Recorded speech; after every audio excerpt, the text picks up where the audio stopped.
Od Bosfora do Meke svete, do pakistanskih visokih gora, nek se spoje srca iskrena u ime Allaha Gospodara. Jedan umet, jedna duša, jedna dova, nek se čuje, nek nas ljubav vodi uvijek. Allah nek nas ujedinjuje. Nek se pruže ruke mira, nek nestane svaka tuga, nek se brat uz brata nađe, jer u dinu nema druga.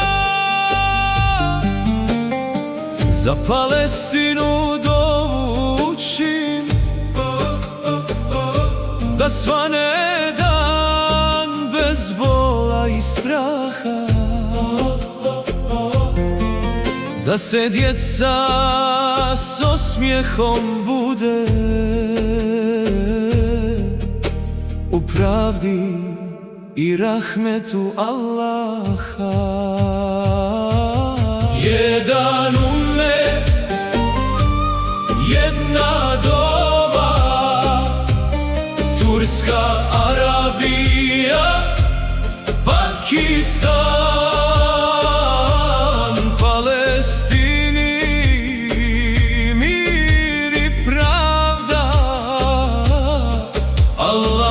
nas ujedinjuje. Hilal se diže nad Cihanom, nur se prosu s nebeskih visina. Jedna dova iz mog srca, ja Rabbi, učvrsti nam din iman. Jedan umet, jedna duša,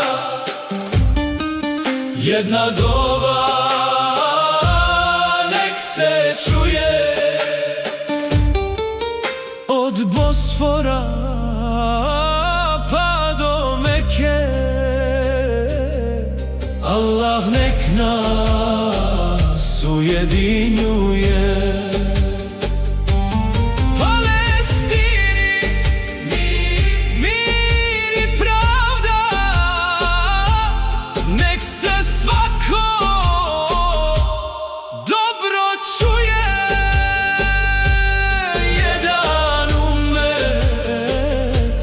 Jedna dova, Allah nek nas ujedinjuje.